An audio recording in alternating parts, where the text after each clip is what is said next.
नमस्कार, फाइटर समाचार में आपका स्वागत है। पेश आज 7 नवंबर शनिवार दोपहर 3 बजे राजस्थान श्री गंगानगर और हनुमानगढ़ की खास खबरें। बड़ी खबरों से अपडेट रहने के लिए सब्सक्राइब करें फाइटर न्यूज को और प्रेस करें बेल आइकन को।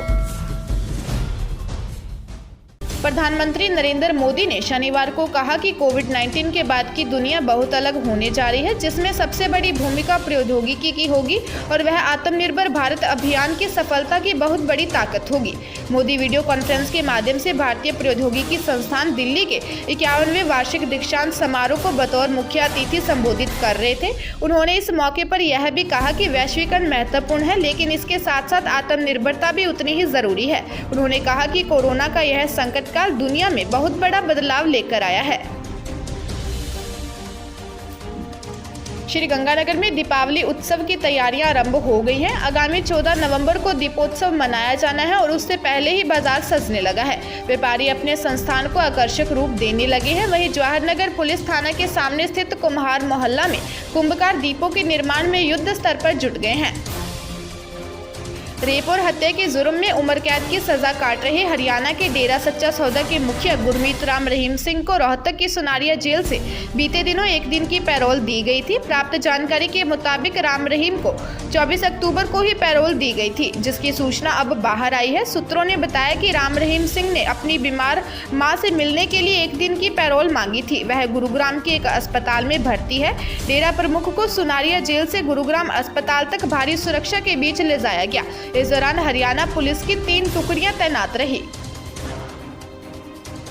श्री गंगानगर में कांस्टेबल भर्ती परीक्षा दूसरे दिन भी जारी रही। युवतियों की ओर से भी इसमें उत्साहपूर्वक भाग लिया गया। परीक्षा में नकल को रोकने के लिए काफी सख्त व्यवस्था की गई है। मोबाइल और अन्य इलेक्ट्रॉनिक डिवाइस के साथ परीक्षा केंद्र पर रोक लगाई गई है।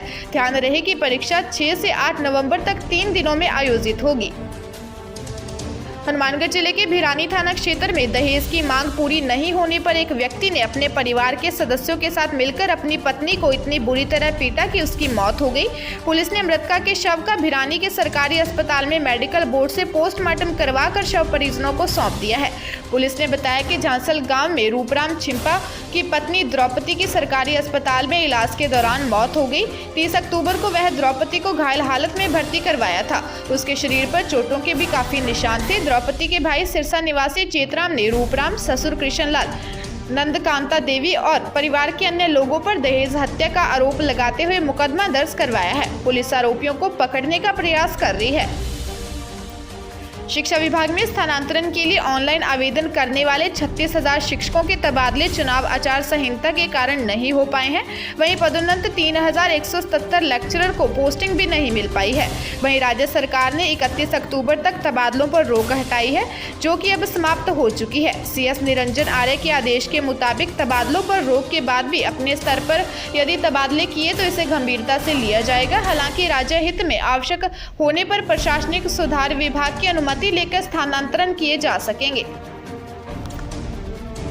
हनुमानगढ़ जंक्शन स्थित एक गोदाम में बीती रात को चोरी हो गई। अज्ञात व्यक्ति गोदाम का ताला तोड़कर तेल से भरे टीन और मिर्च की बोरियां चोरी कर ले गए। यह वारदात CCTV कैमरों में कैद हो गई। सूचना पर जंक्शन थाना पुलिस मौके पर पहुंची। पुलिस ने बताया कि सब्जी मंडी में एक व्यापारी का गोदाम है। इस गोदाम का ताला तोड़कर अज्ञात व्यक्ति तेल से भरे 13 टीन और मिर्च से भरी 2 बोरियां चोरी कर ले गए। चोरी करने वाले युवकों की तलाश की जा रही है।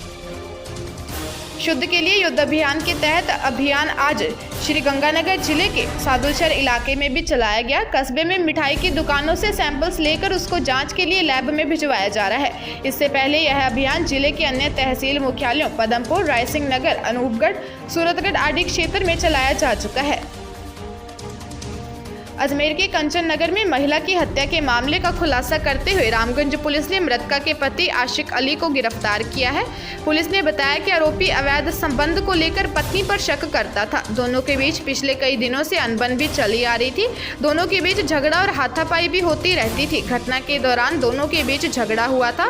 गुस्से में आशिक ने भारी वस्तु से पत्नी के सिर पर प्रहार कर उसे लहूलुहान कर दिया। बाद में उसका गला घोंटकर उसकी हत्या कर दी। श्रीगंगानगर जिले में कोरोना मरीजों का आंकड़ा फिर बढ़ने लग गया है। स्वास्थ्य विभाग और जिला प्रशासन बार बार लोगों से मास्क लगाने तथा सैनिटाइजर करने की अपील कर रहा है। उसके बावजूद लोग इस अपील को गंभीरता से नहीं ले रहे हैं। आज सुबह फिर 40 से अधिक कोरोना पॉजिटिव की रिपोर्ट आई है, जबकि एक पॉजिटिव की मौत हो चुकी है। मृतक अबोहर का निवासी बताया गया है।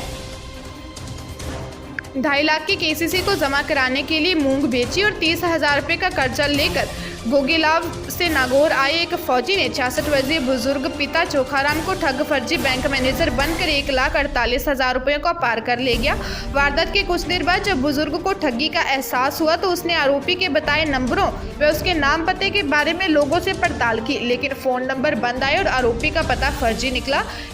चोखाराम ने कोतवाली थाने में मुकदमा दर्ज करवाया है। राजस्थान पुलिस कांस्टेबल भर्ती परीक्षा के पहले दिन जयपुर की एसओजी टीम अलवर जिले के बानसूर पहुंची और यहां एक परीक्षा केंद्रों की जांच की। एसओजी के बानसूर थाना क्षेत्र के परीक्षा केंद्रों पर फर्जी परीक्षार्थियों की सूचना मिली थी। भिवाड़ी एसपी राममूर्ति जोशी ने बताया कि एसओजी ने बानसूर के एक परीक्षा केंद्र से 2 से 3 फर्जी परीक्षार्थी पकड़े हैं जो दूसरे परीक्षार्थियों की जगह परीक्षा दे रहे थे। इसके बाद एसओजी उक्त फर्जी परीक्षार्थियों को हिरासत में लेकर जयपुर रवाना हो गई।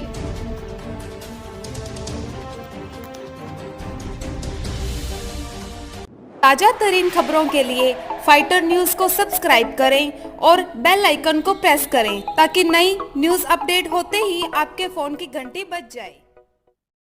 Once again